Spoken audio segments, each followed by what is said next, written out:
Valeu.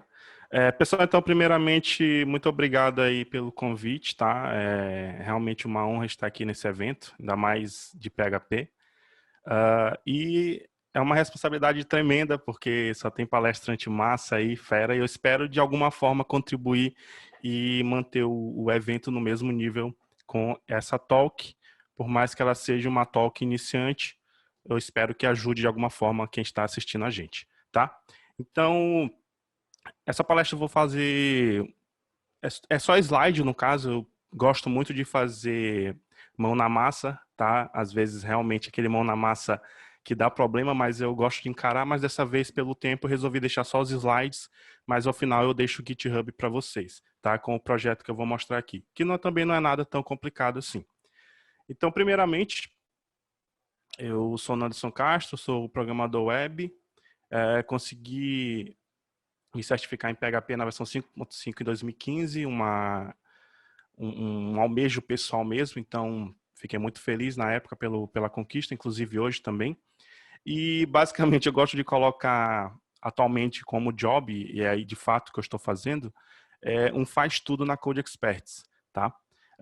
Desde limpar o meu escritório na época, a editar os vídeos, a gravar, então a gente faz tudo ali, a organizar, a gerenciar. Hoje, basicamente, eu tive que fechar o escritório, vim para casa mesmo, ainda estamos em algumas reformas aqui, como vocês podem ver aí no vídeo, e estamos tocando. Então, atualmente, eu trabalho para mim mesmo na Code Experts, que é uma empresa focada em cursos online de programação, tá? Então, beleza, sem mais enrolação, vamos lá para o Symfony.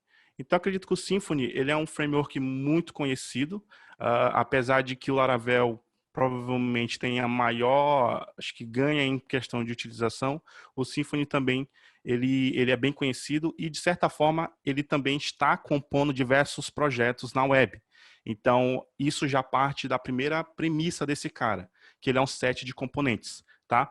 Um framework para aplicações web, uma filosofia que eu vou tentar comentar um pouco aqui no decorrer da talk, e uma comunidade. A gente é comunidade também, no caso o PHP, então existe a comunidade em volta do framework também.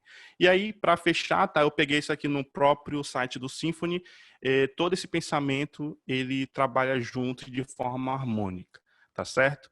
Então, o Symfony, ele teve uma evolução de sair daquele monolito que você instalava um framework que venha tudo junto, integrando o Full Stack Framework, para a versão 4, no caso, que você começou a compor o seu projeto, compor a sua aplicação, desenvolvendo ali e incrementando com componente à medida da sua necessidade. Ou seja, desde a versão 4, você, quando instala um projeto, você tem um mínimo do framework, e aí você vai compondo, usando os componentes do próprio framework, a parte de HTTP, a parte de banco de dados. Se você quiser uma questão de API, você tem um pacote que é o API Platform, que você integra facilmente no projeto e tem API de diversas formas ali, que entrega JSON, entrega GraphQL e etc. Então você tem você compõe de fato a sua aplicação. Você não tem mais aquela de ter coisa que você necessariamente não vai utilizar até o final do seu projeto, tá? Você também tem formas de iniciar o seu projeto já com o pacote completo para um website, tudo instalado, e aí eu vou mostrar aqui para você no decorrer dos slides, tá? Então você, para obter o Symfony ou começar a trabalhar com esse cara, inicialmente você tem duas formas, usando o Symfony CLI para iniciar um projeto seu, ou mesmo o nosso conhecido Composer, usando ali o comando Create Project, beleza? Se você optar pelo CLI, basta que você acesse aí o symfony.com/download e lá você vai ter ali como instalar para o Linux, para o Mac e para o Windows. No caso do Windows tem até um setup.exe que facilita essa instalação, beleza? Então, optando aqui pelo Symfony CLI, a gente, para iniciar um projeto Symfony, simplesmente a partir do seu terminal, com o CLI disponível ali nesse cara, no terminal, você chama ali Symfony New e o nome do seu projeto, que eu coloquei aqui de PHP CS, que no caso é Community Summit, tá? Então, por baixo dos panos, o Symfony faz um Create Project, vai baixar todo esse projeto ali para o local onde você executou o comando e também, de quebra, ao final, ele ainda inicia um repositório Git dentro desse projeto, tá? O que a gente vê bastante em vários CLIs, em outras plataformas, em outras linguagens, que o Git ele acaba sendo algo que já é iniciado o repositório a partir da geração do projeto. E aí o Symfony trouxe isso também. Tá bom? Então, quando a gente tem um projeto, a gente tem inicialmente essa árvore de diretórios e arquivos, certo? Você vai ter ali a pasta bin, que vai ter a sua interface CLI para que você possa executar comandos e ter uma produtividade maior a partir desses comandos para agilizar os seus processos. É claro que esse CLI, inicialmente, ele vai vir bem reduzido, mas à medida que você vai desenvolvendo e encaixando novos pacotes, que no Symfony a gente chama de bundles, esses bundles, eles trazem, ou pacotes, eles trazem acréscimos, dado o foco do pacote, evidentemente, acréscimos para esse CLI, como por exemplo, você tinha um generate nas versões passadas, hoje, a partir do 4 em diante, versão 5 já, você tem ali o make, né, o comando make, que você gera diversos participantes no teu projeto. Então, quando você instala o Maker Bundle, esse set de comandos CLI que tem o prefixo make, dois pontos, e aí depois o participante, controla, entities, etc., ele é adicionado nessa instalação, tá? Então, aí você tem os arquivos compose.json, compose.log, que a gente já conhece. Os arquivos de configuração ficam dentro da pasta config. Os arquivos eles são separados por packages, no caso, cada bundle que tenha as suas configurações, elas são jogadas dentro desse packages. Você tem algumas configurações diretamente no config, como services, que é a parte de serviços para a tua aplicação, tá bom? E você também consegue dividir essas configurações por environments, dev, prod e assim por diante. Tá? A pasta public é a nossa pasta exposta para a web. Todo o nosso projeto e lógica basicamente ficam em SRC, onde você vai ter ali as suas entidades, controllers, migrations e assim por diante. Dada a sua estrutura também, o Symfony ele é bem simples nessa questão e bem fácil de você iniciar outros tipos de namespaces ali dentro. O Symfony Lock, onde ele registra ali tudo sobre os bundles, pacotes que ele instala, para facilitar algumas coisinhas que eu vou falar mais à frente, mas também que não é nada de sete cabeças, tá? A pasta var, que vem ali para arquivos como log, cache, etc. E o vendor, que a gente também já conhece, que são os nossos pacotes de terceiros instalados com o Compose. Tá? Então, essa basicamente é a estrutura inicial de um projeto. Você pode até estar sentindo falta aqui, por exemplo, eu não estou vendo aqui uma pasta templates, mas eu já vi isso em outro projeto. O template, a pasta template onde fica as tuas views, elas são, como eu comentei, indiretamente na parte do CLI. Os templates, eles são trazidos para a aplicação quando você instala o Twig, por exemplo. Aí o Symfony ele cria a pasta ali e vai estar tudo no ponto para você com um arquivo base inicial para templates. O Symfony também tem migrations, então as migrations normalmente ficavam na pasta SRC até a versão 4. Hoje elas já ficam na raiz do projeto mesmo, então quando você iniciar ou você criar uma migration, essas migrations vão estar salvas dentro dessa pasta raiz, tá bom? E aí, conforme a tua aplicação vai crescendo, conforme você vai instalando novas dependências, você tem uma certa modificação, ou acréscimo, melhor dizendo, da sua estrutura de projeto, tá? Que uma vez, só reforçando que quando você começa um projeto Symfony, com Symfony New e o nome do seu projeto, ele vai trazer tudo minimalista ali para você, tá certo? Então, como eu comentei anteriormente, você tem aqui a questão das configurações. Um ponto legal do Symfony é que os bundles, esses componentes, que podem ser oficiais e não oficiais, eles são automaticamente configurados dentro do teu projeto, tá? Então, você faz ali um compose require e o nome do bundle.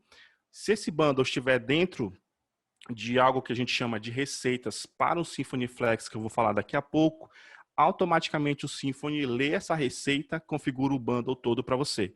E isso facilita também o reverso, ou seja, na hora que você remove isso, tudo que é daquele bundle, tudo que é configurado ali é removido também. Então, o Symfony, a partir do 4, a versão 5 agora, ele tem essa facilidade Para quem já mexeu com o 3, pelo menos, quando a gente instalava um bundle, a gente precisava registrar o bundle. Se o bundle tinha algumas configurações extras, era preciso adicionar ali, tá bom? Então, isso é tudo feito automaticamente hoje.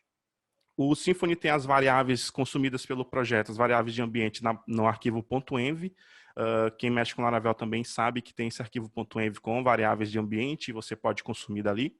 E esse ponto .env, ele também respeita a questão de environments, tá? E você também tem a questão de ter um ponto .env para o local do teu desenvolvimento. Normalmente, o ponto .env que existe no teu projeto, e isso é bom salientar, ele é comitado, certo?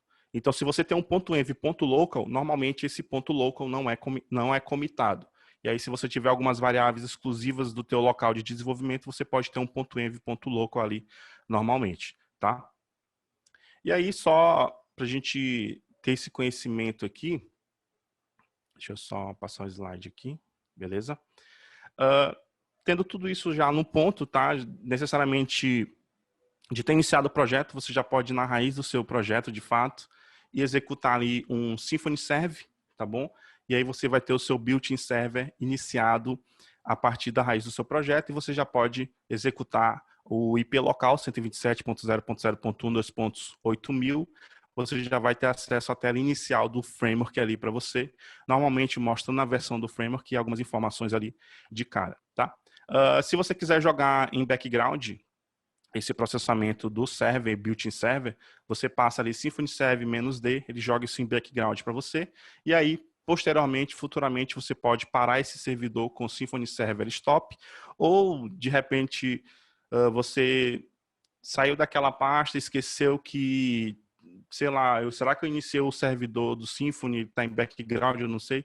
Você tem um server status para saber se existe alguém escutando ali naquele projeto Symfony com respeito ao servidor embutido, tá?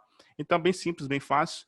O Symfony CLI, ele de certa forma, além de fazer essa questão do built-in server, além de fazer o start do projeto, pelo que eu li até no próprio livro do Fabien Potentier, do Symfony 5, ele tem uma integração muito boa com o Symfony Cloud aí, caso alguém tenha essa dúvida de saber o que a mais o Symfony CLI traz, essa questão de integrar o teu projeto muito facilmente com a nuvem do Symfony, que é um projeto deles. Se eu não me engano, você consegue subir um projeto grátis lá.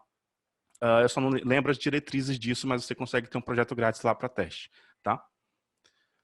Então, comentado tudo isso, a gente tem aqui o Symfony Flex. Então, toda essa questão que eu falei do bundle, que eu falei que ele registra, que ele configura automaticamente e que quando você remove, tudo é removido também, quem faz todo esse processo é o Symfony Flex, tá?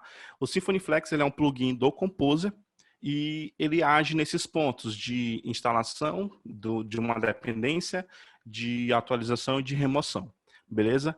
Então, normalmente, ele também trabalha com a simplificação dos nomes dos pacotes, que é o quê? Por exemplo, se você tem ali Symfony/maker-bundle, que seria Composer Rec Symfony/maker-bundle, você consegue usar um alias que é maker, então Symfony require ou rec, né, reduzindo ali o require para rec, maker, você já consegue instalar o maker bundle sem digitar tranquilamente o nome do pacote completo. Então isso aqui é uma forma de simplificar também ali até você lembrar de certos pacotes. Então, por exemplo, Symfony Require Maker, Symfony Require API, já está lá o API Platform, Symfony Require ORQ, né, um alias para o Require ORM, ele já vai instalar toda a parte de database que é gerenciada pelo Doctrine. Então, isso facilita bastante a nossa vida. E como que o Flex sabe o que ele tem que fazer, o que ele não tem que fazer? Eu não vou mostrar aqui, claro, mas eu recomendo que vocês depois dêem uma olhada nos repositórios dos pacotes oficiais e das receitas oficiais desses caras, desses bundles, no flex.symfony.com. Comentei anteriormente que você tem você tem os pacotes oficiais, você tem os pacotes não oficiais. Quando você instala um pacote não oficial, vai aparecer lá para você se você quer de fato executar aquela receita daquele pacote para configurar no teu projeto. Mas os pacotes oficiais, como os próprios pacotes do Symfony diretamente, eles já são automaticamente configurados, tá? É uma forma de separar ali o que é oficial e o que não é oficial uma vez que você tem essa execução da receita dentro do seu projeto, tá? E essa receita dita, por exemplo, no Twig, o Twig ele precisa ter a pasta templates. Só que não faz sentido eu ter a pasta templates se eu ainda não tenho a parte do Twig para gerenciar as nossas views. Então, uma das coisas da receita ali do Twig é criar essa pasta templates para a gente quando a gente instala o Twig, tá? Então, quem gerencia isso, de fato, é o Symfony Flex, beleza? Então, tendo esse pensamento de compor a aplicação, a gente aqui já tem um exemplo, né, o REC ali do require é o alias, então Composer REC Maker e Annotation, o que ele vai instalar? Ele vai instalar para mim o Maker Bundle e o Extra Bundle, que traz algumas coisas para ler a parte de annotations de rotas e etc, a parte do security e assim por diante. Então tem essa facilidade, você não é necessariamente obrigado a ter só eu vou instalar o Maker uma vez, depois eu instalo a Annotation, depois eu instalo outra coisa. Você simplifica esses nomes. Por trás do pano, ele, claro, vai buscar o nome correto do pacote e aí instala isso para você tranquilamente. E se esses pacotes tiverem essa questão de receitas e configurações, eles vão registrar e configurar automaticamente para você, tá? E aí, como a gente instalou o Maker, né, no nosso projeto, a gente tem essa facilidade de gerar diversas coisas, como controllers, entidades, forms, extensões do Twig, CRUD, migrations e muito mais. Então, o comando para você gerar esse cara, antes de executar um comando, por exemplo, eu quero saber a lista de comandos. Acho que isso fica meio que subentendido hoje para quem já mexe com CLI. É você chamar o CLI de fato, por default ele já lista ali todos os comandos para você, e aí você consegue ver ali na parte do make, toda essa questão de quais participantes você consegue gerar ali para você, tá? Então, bem simples aqui para gente. E aí, só para a gente não perder a linha, né? A gente, com o Maker, e quando a gente gera um controller pelo Make, ele acaba gerando com as annotations de rotas. Então, por isso que anteriormente eu instalei o Make e instalei a parte de annotations, tá? Então, para chegar nesse ponto e fazer um Make controller, coloca ali o nome do meu controller e gerar isso tranquilamente para a gente. Então, o que ele gera nesse momento, tá? Ele vai gerar esse cara aqui, certo? Um controller normal, ele estende o abstract controller, que vem diversos métodos para facilitar, métodos helpers para facilitar aqui a tua vida na utilização em cada método e ação do teu controller. E como a gente não tem a parte de views, ele cria aqui um default para a gente com retorno JSON. Tá? Um JSON response aqui para a gente. E aí, se você perceber, ele colocou uma annotation aqui acima do nosso método index, e essa aqui não é só isso que você pode usar rotas no arquivo de rotas, mas comumente a gente vai ver muita annotation de rotas a partir dos controllers, e para essa annotation de rota aqui, a gente tem inicialmente o primeiro parâmetro é a rota real, de fato, e o segundo parâmetro, que é o name, é o apelido dessa rota, tá? E aí eu posso chamar pelo apelido, uma vez que fica mais simples futuramente mudar o nome real da rota, tá? Então, bem simples aqui também. Outra parte interessante para a gente compor o nosso projeto, né, é a parte do database. É aqui que muita gente, de certa forma, acaba fugindo do Symfony, que é por causa do Doctrine, que realmente não é uma coisa muito fácil de se pegar de cara assim. Mas se você quiser trazer a parte do database para o Symfony não tem um pacote oficial de database, tá? Então ele usa o próprio Doctrine. E aí você tem o Composer REC ORM, ele vai trazer todo o ORM Pack, que traz todas as listagens dos pacotes necessários para a parte de database, e instalar para você, configurando tudo isso no seu projeto. Tá? Então, compomos aqui, mais uma vez, adicionamos mais um pacote, que é o database aqui no nosso projeto. E aí, esse cara, tá? Esse pacote do Doctrine, quando ele instala, ele tem as configurações, e uma dessas configurações é o acesso do banco. Então, isso é adicionado diretamente no arquivo .env. Então, essa variável database_url vai trazer aqui as configurações para você adicionar o seu usuário, a sua senha, o seu IP, a porta, o nome do banco e a versão do seu MySQL ou outras, caso você tenha outro banco, você verifica ali no próprio .env, vai ter alguns comentários, tá? E ele vai te dar alguns exemplos de, por exemplo, usando o Postgres, usando a SQLite ou o próprio link para você achar mais drivers suportados aqui no Doctrine, tá? Uma vez feito essa questão de você ter adicionado as configurações, você pode tranquilamente pelo seu terminal executar e gerar o seu banco de dados, tá? Uma vez que as suas conexões estejam corretas, você só executa aí a partir do seu console o Doctrine Database Create e ele vai criar o seu banco de dados para você, tá bom? Outro cara, continuando aqui o pensamento do banco de dados, é você usar a parte das entidades, que vão ser os representantes da tua base de dados no quesito de tabelas. Então, cada entidade representa uma tabela na base e, através dessa entidade, você recupera as informações do dado ali dentro da base e, usando o Doctrine, você manipula essa entidade para criar, para remover, para atualizar os dados ali à sua necessidade. Então, a partir do próprio Make, você consegue gerar entidade também, tá? Quando você gera entidade, normalmente a gente usa o pensamento de a entidade é singular, ela representa algo, e aí ela manipula as coleções dentro do banco, tá bom? É claro que quando você busca todos os dados de uma tabela, vão vir várias entidades para você manipular, tá? E assim por diante. Quando você recupera um dado apenas, você vai ter os dados dentro de uma entidade, e quando você vai remover e inserir, etc., você sempre vai manipular essa entidade, tá bom?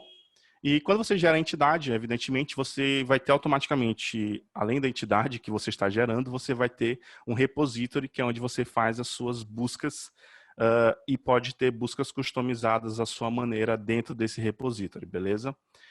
Quando você gera a entidade também, nesse ponto aqui, está na execução, a entidade já foi gerada. A partir de então, você consegue adicionar os seus atributos, que por meio das annotations do Doctrine vão ser mapeadas como as colunas do teu banco. Necessariamente, você pode mudar o nome por exemplo, eu tenho na minha entidade o nome título, mas no banco é title. Então, você consegue, pela annotation, também ter essa diferenciação, mas normalmente o Doctrine vai pegar o nome da propriedade ali para você, tá bom? E aí você vai ter esse wizard para gerar a sua entidade, então vai ser um loop a cada atributo que você for adicionando. No caso, eu adicionei aqui um title do tipo string, por padrão, tamanho 255, e ele não é nulo. Então, ao momento que eu executei esse bloco aqui de wizard, de execução, de geração, ele já atualiza a minha entidade event com esse novo atributo, com os getters e setters disso. E isso vai ficar em loop, dado que você planejou para a sua entidade e, claro, os tipos mapeados na base para aquela coluna em questão, tá? Então, é bem inteligente nesse sentido, tá bom? E aí, claro, eu não trouxe cada coluna que eu coloquei, mas também eu não exagerei em gerar vários atributos / colunas aqui. Eu já tenho a entidade gerada. Então, a entidade que eu gerei, eu só coloquei aqui um ID. Na verdade, o ID não foi eu que coloquei, o Doctrine já coloca automaticamente para você.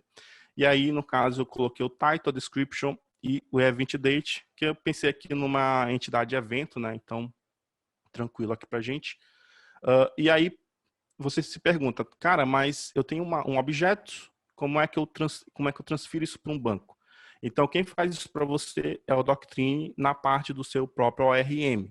Ele pega essa entidade, que é um objeto, e conversa com um relacional de uma base de dados, MySQL ou qualquer outro, tá? Então, isso é feito pelo Doctrine quando ele lê essas nossas annotations aqui, tá? Então, cada annotation dessa indica as configurações para a base de dados com respeito à entidade que representa a tabela no banco, beleza? Então, aquele ponto que eu falei, se eu não quisesse que, vamos dizer, lá na minha base eu tenho uma coluna chamada título e aqui eu estou chamando title. Você poderia usar normalmente um atributo name e passar o nome da coluna que está no banco. Aí o Doctrine vai usar aquele nome ao invés do nome da propriedade, tá? Outro ponto também que eu adicionei na mão foi essa parte da annotation de table. Eu gosto de ter as tabelas no banco no plural, que eu tenho vários dados ali, e aí normalmente eu adiciono mais essa annotation colocando o nome da entidade no plural. Caso eu não tivesse esse cara aqui, ele pegaria o nome da tabela no singular por conta do nome da entidade, tá? E aí abaixo eu não coloquei, né, mas abaixo são só os getters e setters para cada um desses atributos que nos permitem manipular cada um deles ali quando eu quero acessar um dado, quando eu quero setar dados para essa entidade, tá bom? Então, Normalmente um passo posterior a eu ter feito uma entidade, etc., aos meus moldes, é usar o Make ainda para criar a migration. Então, o Make Migration Symfony pega tudo que tem não mapeado e cria uma migração com aquilo, tá? Se for a primeira vez, ele vai pegar tudo que está ali e gerar a migração. Na segunda vez, ele faz o diff, né? Ele pega a diferença do que não está mapeado, cria a migration, e aí você pode executar tranquilamente a migração no seu terminal, que a gente vai ver logo após essa tela. Então, a migration que ele criou para a gente aqui foi o Create Table Events, com as nossas colunas, tudo certinho aqui para a gente. Só reforçando, né, a migration, ela faz ali eu gosto sempre de falar que ela é um documento histórico, tá, do crescimento ali da estrutura da tua base. Então, você vai ter ali, normalmente nas migrations, o método up e o método down. O método up, ele executa coisas e o método down, ele reverte coisas, tá? Então, por isso que você vê um drop table events no método down e no up, você tem ali um create table events e etc, tá bom? Anderson, tem 5 minutos, tá? Tá, tô terminando já. Então, a gente pode executar essa migração com Doctrine Migrations Migrate, e aí a gente já vai ter isso na nossa base de dados diretamente executado, tá? Aquela SQL de criação. Bem simples aqui, um CRUD rápido também. Por exemplo, eu quero buscar todos os eventos, eu tenho o método find all a partir do meu repository. E outro ponto interessante no Symfony, no caso, para os controllers, você consegue usar parâmetros tipados. E aí, o que acontece nisso, né? Evidentemente que esse parâmetro tipado ele tem que existir dentro do container de serviço para que ele seja injetado no teu método, tá? Então, eu poderia pegar esse repositório diretamente pelo serviço do Doctrine, ou eu posso injetar diretamente ele aqui no meu método index e buscar todos os produtos e passar isso para a view.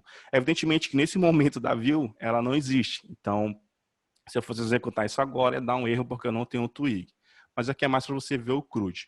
A questão de criar um dado, você vai popular uma entidade com os dados que você recupera ali a partir da sua requisição ou na mão mesmo. E neste caso de criação, você vai ter um cara que é o Entity Manager para você salvar esse cara. Então, você vai persistir um evento e o flush ele vai concluir toda essa operação para você, tá? E aí, no caso, logo após esse processo, eu fiz um redirect para a rota events, tá? Que está apelidada aqui, certo? Então, a atualização, só correndo um pouco aqui para não perder e deixar a palestra pela metade. Na atualização, uma vez que você manipula a sua entidade e você executa um flush, o Doctrine está escutando essa entidade. Então, quando tem alterações, ele automaticamente atualiza o dado para você. Você não precisa fazer necessariamente. Tinha um método merge anteriormente, eu não sei se foi tirado ou se está depreciado, mas você não precisa chamar o método merge para passar a entidade para esse método e salvar isso atualizar isso na base, tá? O flush, o Doctrine automaticamente já atualiza dada a mudança daquela entidade em relação ao que já tem, beleza? A remoção, bem simples, eu injetei aqui o Entity Manager e também posso usar a conversão de parâmetros com respeito à entidade.